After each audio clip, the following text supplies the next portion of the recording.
Hola, hoy en Retrologando, pues en esta serie que estamos dedicando a entrevistar a los editores de cómics más interesantes del panorama español, pues toca el turno de César Espona, de Netcom 2, que también nos acompañó en la otra vez que estuvimos entrevistando a editores de cómics. César, pues bueno, lleva esta empresa un poco, como él dice, artesanal, con un volumen de títulos no de los mayores, pero de luego con obras muy, muy interesantes y de primerísimo nivel, con un criterio que en mi opinión es muy acertado en el planteamiento editorial que él tiene, ¿no? Ahora entraremos en detalle con él. Sin más, vamos a la entrevista.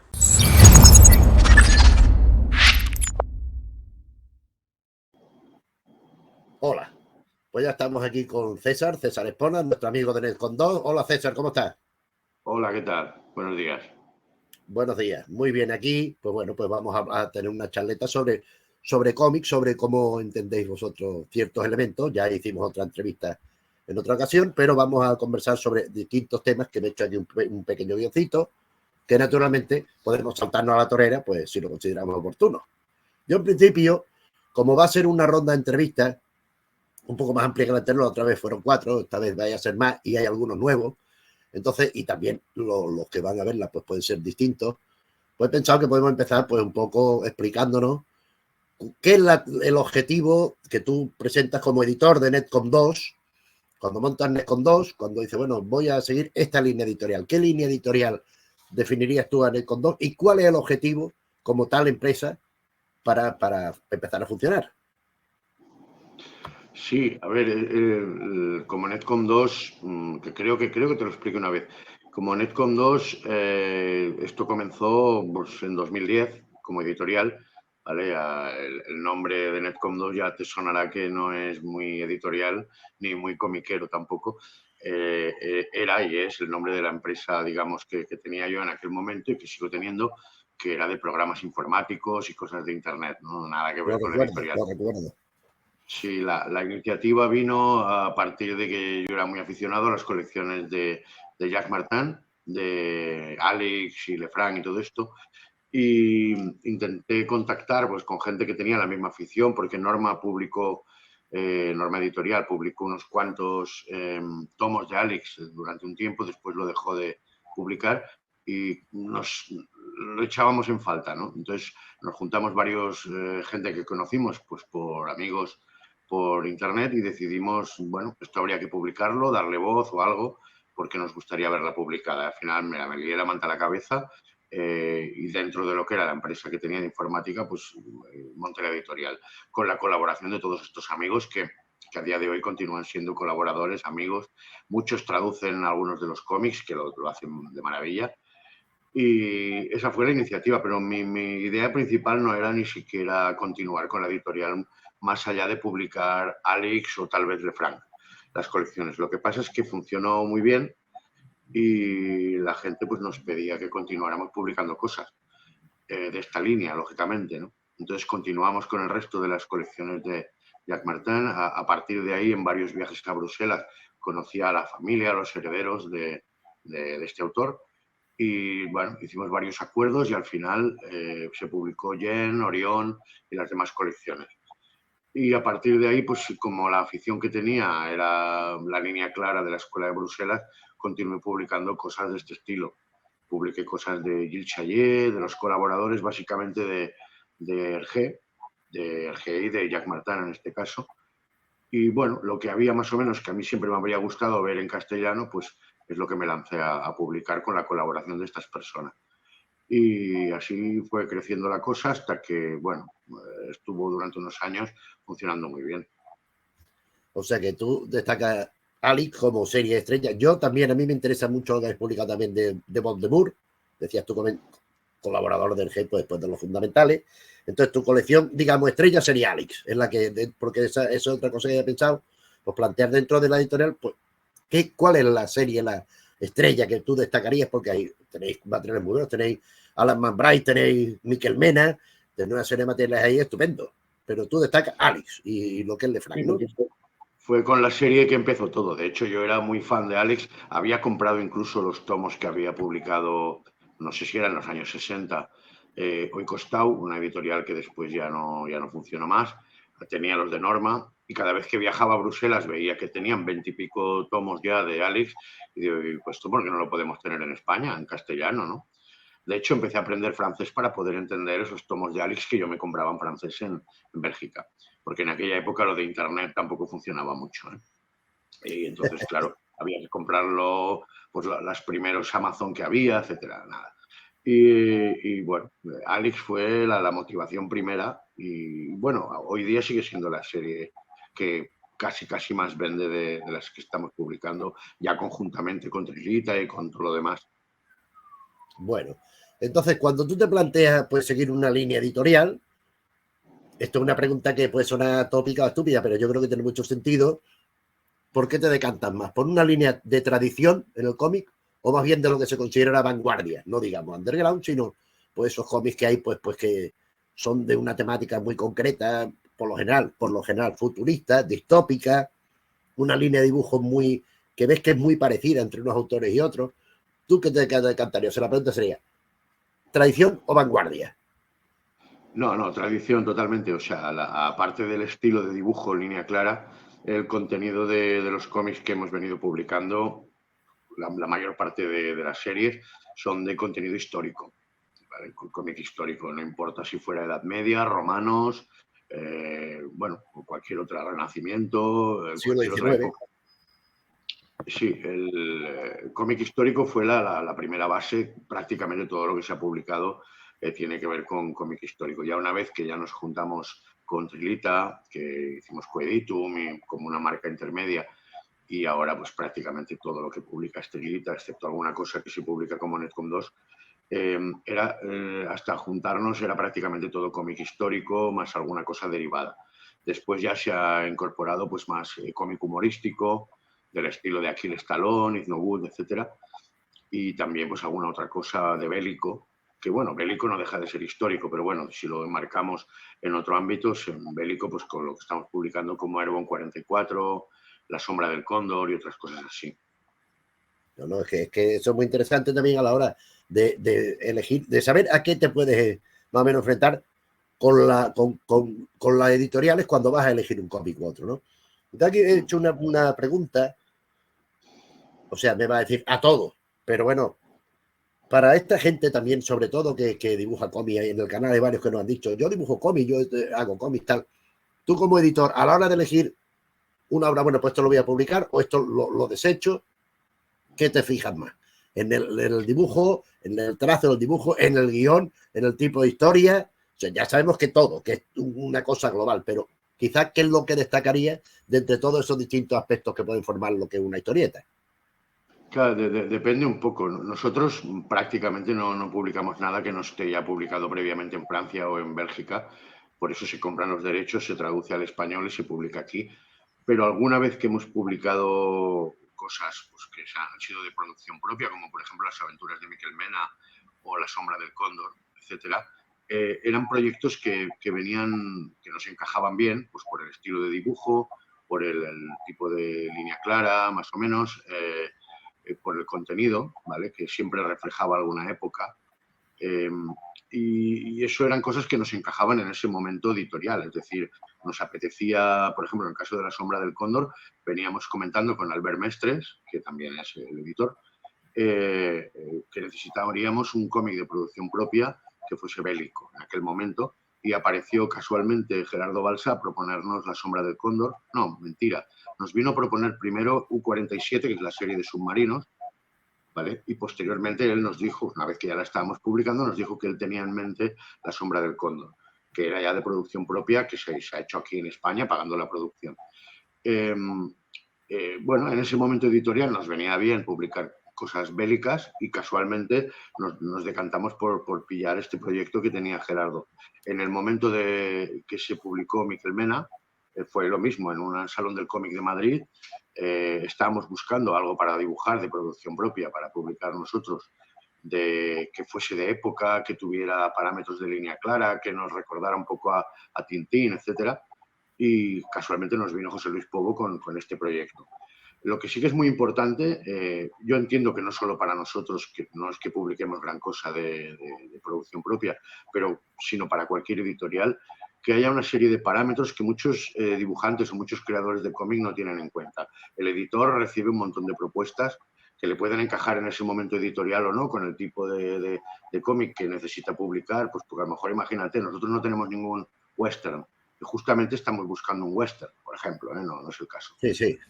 Si te viene un western, pues a lo mejor te lo vas a mirar con otra cara, porque igual lo necesitas para incluir en tu catálogo, ¿vale? Pero no obstante, independientemente del producto que necesites para complementar tu catálogo en ese momento, el cómo el dibujante o el autor te propone el proyecto es muy importante. En este sentido, nosotros en la web lo tenemos publicado, pero si no, lo podemos refrescar por ahí. Tenemos una guía, unas pautas con 8 o 10 cosas que son muy interesantes para que en un dossier que recibe el editor, un dibujante o un creador de cómic, pueda dar más en el blanco, porque piensa que recibimos muchísimas propuestas, ¿no? Claro, Últimamente claro. ya no tantas. Pues eso me parece muy interesante. Sí, nosotros no recibimos tanta propuesta, pero algunas sí que recibimos, ¿no? Tiempo atrás recibíamos más. Recibes muchas y hay veces que si no tienes unos elementos para ver si te encaja rápidamente o no con tu criterio o con tu tipo de lectores, entonces lo descartas o lo dejas postergado y al final lo terminas mirando de malas maneras o en otro momento o se va al cajón. Hablo de dossiers que no necesariamente tienen que ser en papel, puede ser en PDF, pero sí que tienen que cumplir unas cosas con las que el editor rápidamente se pueda familiarizar y ver si le interesa o no. Y bueno, ahora tampoco, si quieres, no nos vamos a extender, pero creo que en la web tenemos publicado un extracto de unos 6 o 7 o 8 pasos que serían importantes de cara a presentar un proyecto. Pues eso me parece muy interesante porque, hombre, quieras que no, ante distintas posibilidades de un autor, hombre, pues que mira, esto encaja con lo que yo dibujo, si yo dibujara, con lo que pide César, con lo que pide Ricardo, con lo que pide el que sea. Claro, eso me parece muy interesante.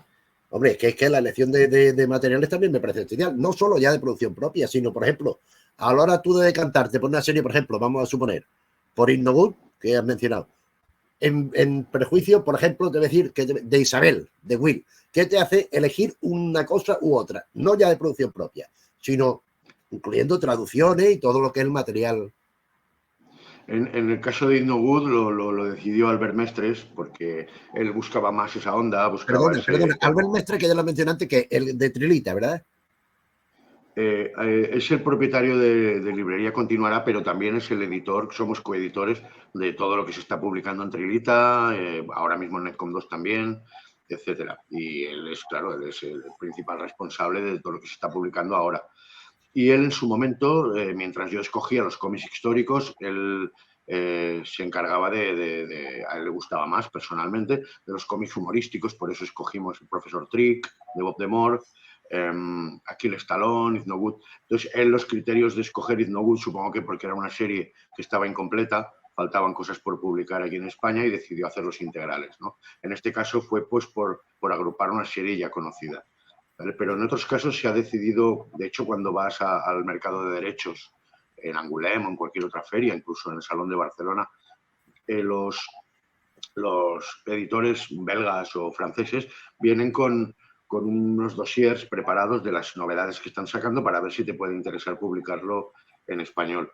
Y tienen más o menos unos parámetros muy parecidos a la lista que te digo yo que comentábamos. O sea, un cómic para que te entre por los ojos, ya no solamente por el dibujo, tienes que tener una serie de parámetros que tú en 5 minutos tengas claros que ese cómic te podría encajar o lo descartas.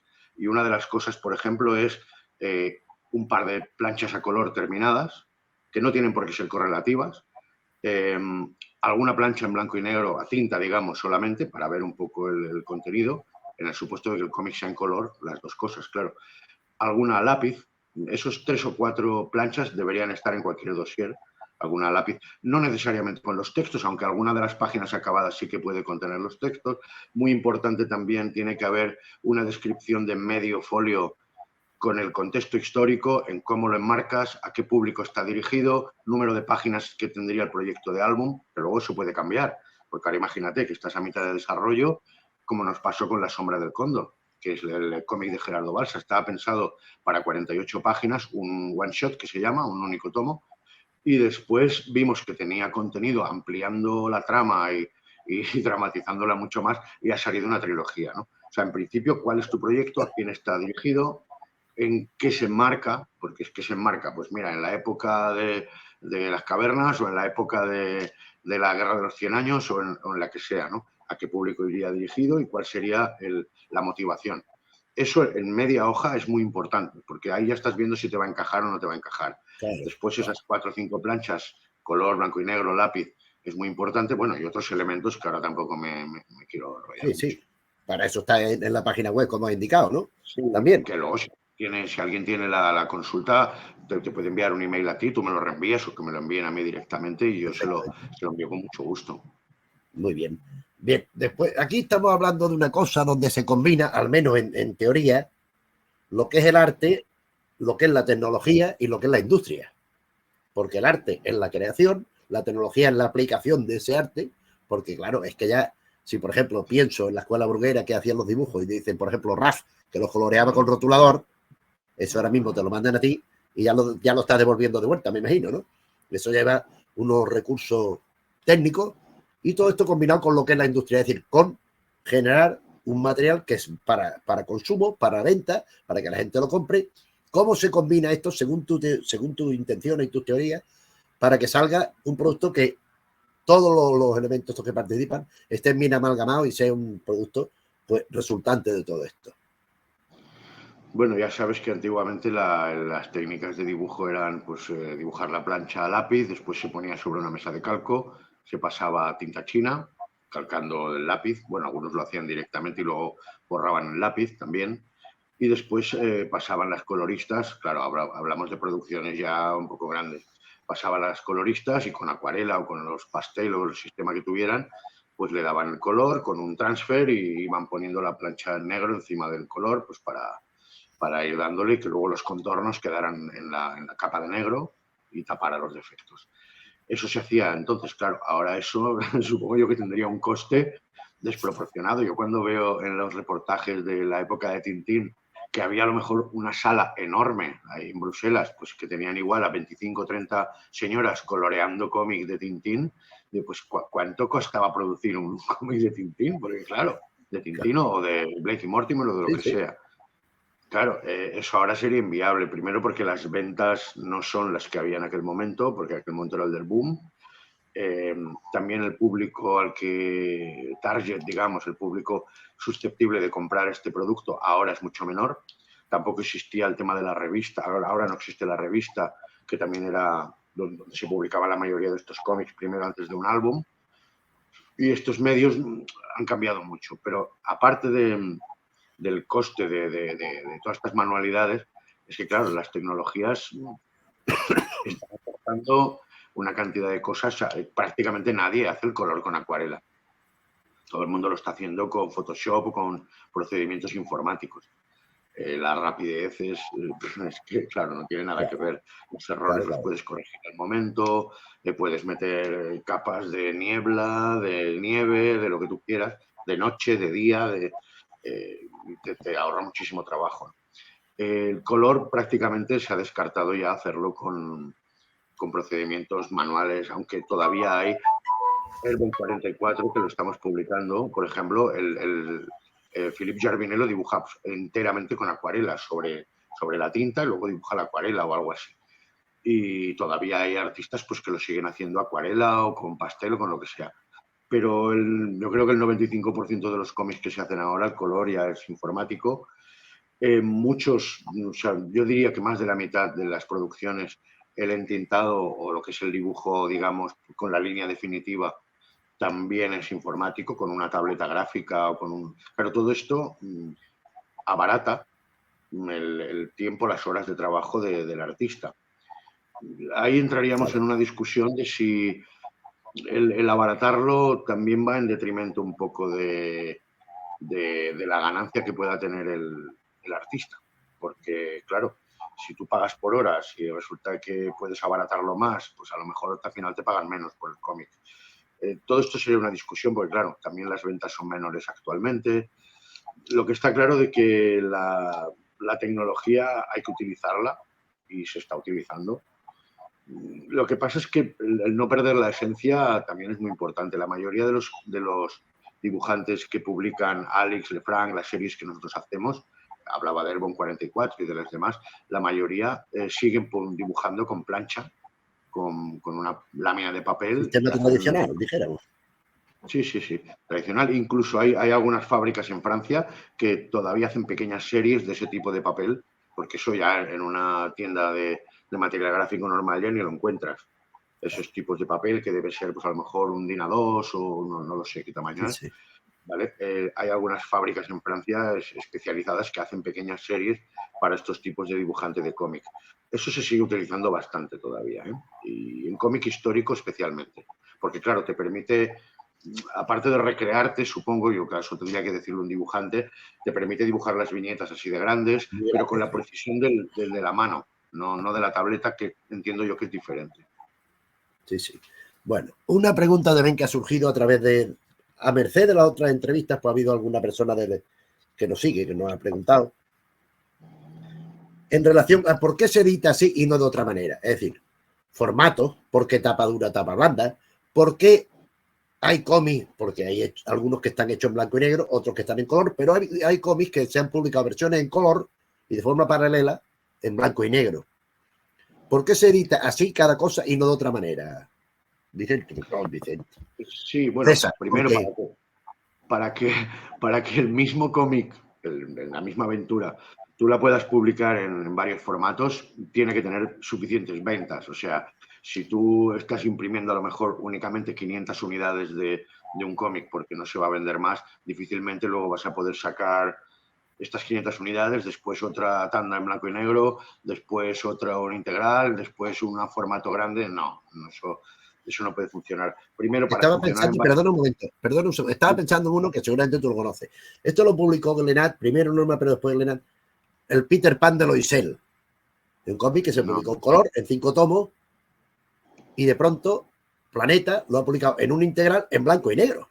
Pero lo que estaba publicado de toda la vida era en color. Entonces, esto en blanco y negro han tenido que partir de una premisa distinta, porque los dibujos son los mismos. O sea, lo único que está es que no está el color. ¿Me entiendes? O sea, sí, eso que tú dices tiene mucho que ver, claro. Hay algunas series, incluido yo te puedo decir al menos de lo que nosotros hemos venido seleccionando y publicando para catálogo, Alex, Lefranc, La Última Profecía, todas estas series. Ahí tiene un sentido. Normalmente, y eso también se hace simplemente, a ver, la idea ya se la han inventado los franceses, ¿no? No hace falta ser ningún lumbreras. Está claro de que una vez que has vendido el álbum, como lo concibió el dibujante, etcétera, y como lo concibió el editor, pues en color, la gente lo ha leído, has vuelto a reeditarlo, etcétera, etcétera, se suele hacer a veces también una versión más reducida, incluso pues con otro tamaño más grande o lo que sea, para coleccionistas, porque sabes que se va a vender a otro precio más caro, efectivamente, con un papel más bueno y dejando el blanco y negro nada más, la lámina, la plancha terminada a tinta. ¿Por qué se hace esto, al menos en el tipo de cómic que publicamos nosotros? Porque las viñetas llevan un trabajo de reconstrucción de monumentos, de ambientación, etcétera, tan bestial, que tiene un nivel de detalle tan escrupuloso que es que vale la pena a veces verla sin el color, porque claro, en el cómic no te la puedes imaginar sin el color. En cambio, ahí te la plantifican ahí directamente la plancha en blanco y negro y puedes apreciar, o sea, todo el trabajazo que lleva cada viñeta, el detalle que ha tenido que tener con el tiralíneas, el hombre que la ha pasado a tinta, y eso es una gozada también. Por eso normalmente se suelen publicar este tipo de obras, sería lo normal, en un formato un poco más grande, porque así la viñeta, en vez de ser así, a lo mejor es así y aún puedes disfrutarla más, ¿no? El color, pues sí, el color es un añadido que normalmente tampoco lo ha hecho el autor, sino que lo ha hecho una colorista o un colorista, y ahí es la esencia pura de cómo lo está terminando el autor, que el autor le entrega eso al editor y luego ya lo colorean, ¿no? El poder admirar ese trabajo de fondo que hay, eso es una pasada. Y después el tema de si se publica en cartoné o sea, se imprime en cartoné o en tapa blanda o lo que sea, claro, es el tema de los formatos. Hay cosas que son un poco tradición, ¿no? Hablan, por ejemplo, de que en Portugal prefieren la tapa blanda. Sí. Es cierto que la mayoría de los cómics que se han publicado ahí, en Holanda igual, son tapa blanda. La razón que es que lo prefieren, no lo sé, si es que a lo mejor lo leen en el autobús, lo pueden doblar, etc. A lo mejor ellos valoran más eso, o el precio, porque el coste Eso es te más iba a decir, barato. Aquí valoramos de que va a durar más. O sea, el libro tú lo vas a guardar como un objeto de culto, entre comillas, en tu colección y te interesa que dure todos los años que pueda y impecable. Y eso, lógicamente, con cartoné bien cosido, pues eso va a durar mucho más, ¿no? Aquí entiendo, al menos nosotros, los que compramos cómics, como tú también, entendemos que esa obra la vamos a tener en la estantería y nos gustaría que estuviese inmácula durante muchísimos años. Tratamos el libro, incluso aunque sea un Asterix, como un objeto de culto, pues porque es de colección, es parte de tu identidad, ¿no? Y le damos ese valor añadido. En otros países a lo mejor el cómic lo siguen entendiendo pues como, no sé, de otra manera, puesto que ya te digo, en Holanda podrían permitirse el precio perfectamente de imprimirlo en tapa dura y ahí funciona más la tapa blanda, la rústica. O sea, eso... Yo en Portugal sí Vaya lo sabía, país. lo de Holanda, ¿no? Es que te iba a decir ahora un poco eso. Hay gente que dice, oye, es que los cómics, hay cómics que son muy caros. Hay mucha gama de precios, claro. Entonces tú ves, por ejemplo, ahora sale un Asterix nuevo, que acaba de salir, te vale 10 euros. Sale un nuevo de un autor o de una colección mucho menos conocida, por lo menos te cuesta 15 o te cuesta 20. El precio de los cómics, porque es que me lo dice mucha gente, es que son muy caros, son muy caros. A mí no me parece caro, pero bueno, tú como editor, en función de que justifica el precio y cómo se llega a ese precio y no a otro. También supongo que depende si tienes que pagar a un editor que le ha comprado los derechos y si es una obra propia, de edición propia. Me imagino que eso será distinto también. Sí, claro. A ver, si la producción es tuya, tienes que estarle pagando un precio por plancha al dibujante o al guionista. O sea, evidentemente producir un cómic es muchísimo más caro que comprar los derechos, porque tú los derechos pagas un tanto por ciento sobre los royalties del precio de venta al que te ofrece la obra que ya está publicada y evidentemente es muchísimo más barato. El producirlo tú es muchísimo más caro, porque tienes que pagarle pues el precio que sea por plancha al dibujante, al guionista le tienes que pagar el guión, hay que montarlo, etcétera. Y claro, todo eso necesita un mínimo de inversión que encima no la ves hasta al cabo de un año y medio, por lo menos, que ha terminado el cómic, se ha publicado y empieza a haber retorno. Ya no entremos en el tema de los cómics de producción propia, que lógicamente como hay que pagar al dibujante y a todos los artistas, pues es mucho más caro. Si nos centramos en el precio de las obras que se publican, ¿el precio es caro? Me refiero de las obras que se traducen normalmente, me da igual, cualquier título que tú compres en Francia y lo publiques aquí. ¿El precio es caro? Sí, es caro. Yo pienso que es caro. Como obra de colección, de culto que nosotros podamos tener, a ver, yo no lo encuentro caro porque lo aprecio, lo valoro mucho ese producto que tengo en mi estantería, pero realmente comparado con los precios que hay en otros países es caro, es carísimo, ¿vale? Un libro te pongo en nuestro caso, un libro de Alex lo estamos vendiendo por 17 euros aproximadamente y eso en Francia pues a lo mejor vale 11 o 12. Nuevo el libro, exactamente igual. El precio, ¿por qué repercute más o menos? Bueno, ya lo sabes, la tirada. Aquí a lo mejor se imprimen 1.000, 2.000 unidades y en Francia se están imprimiendo 70, 80.000. Claro, no te hace los mismos precios la imprenta cuando imprimes 80.000 que cuando imprimes 1.200. Eso está claro. El precio, luego también hay que tener en cuenta de que tú los ficheros, el material, la traducción, el montaje del libro, etcétera, lo has de pagar igual para imprimir la traducción, etcétera, todo. Lo has de pagar igual para imprimir 1.000 o 250 unidades o 200.000 unidades. Ese coste es fijo, porque el material, el montarlo, etcétera, son unas horas de trabajo, que eso te vale lo mismo para 100 libros que para 100.000 libros. Eso si lo repercutes por la cantidad de libros imprimidos, pues ahí lo tienes, ¿no? El precio del papel no es lo mismo encargar papel para imprimir 50.000 libros que para imprimir a lo mejor 1.000 libros. Todo suma, ¿no? Y después, pues bueno, el resto de los parámetros son prácticamente iguales en un país que en otro, ¿no? Los márgenes de las librerías, los márgenes de los derechos, de los royalties. Si algún día quieres, podemos hacer un que eso lo hemos hecho algunas veces en alguna tertulia, hago un desglose del precio del libro, por ejemplo, un cómic que valga 20 euros o 15 euros o lo que sea, de esos 15 euros, qué parte final se queda el editor o gana el editor, y cuenta que no llega ni al 10 ni al 15% del precio total, ¿eh? O sea, yo calculo que estará entre el 10 y el 12, dependiendo del producto que se haga en cada caso. Pero algún día podemos ver dónde se va escapando cada euro de una producción de un cómic. No es caro porque lo apreciamos y lo valoramos, pero podría ser muchísimo más barato si hubiera más mercado, claro. Claro. Pues oye, eso me parece muy interesante, pues lo haremos, lo haremos. Y bueno, Sí, vamos sí. a concluir ya pues, con lo clásico. ¿Qué novedades, qué próximos lanzamientos te gustaría anunciarnos para que ya se nos vaya haciendo la boca agua esperando que lleguen ya esas cosas nuevas que tenéis preparadas ahí? Bueno, de aquí a final de año no tenemos tampoco mucha cosa, pero sí que estaría la reimpresión del primer integral de Alex, que sabes que se recopiló la serie Alex en integrales. El tomo número 1 de los integrales está agotado hace tiempo y en principio se haría una reimpresión de este primer integral, y creo que para el año que viene publicaríamos 2 integrales más de la serie que abarcarían 8 aventuras más, ¿no? Porque hay algunas que están agotadas como álbum suelto y de esta manera pues se podrían tener. O sea, esto sería por lo que respecta a Alex. Hay 2 álbumes de Alex que se están traduciendo ya, pero que no saldrían hasta el Salón del Cómic de abril o así del año que viene.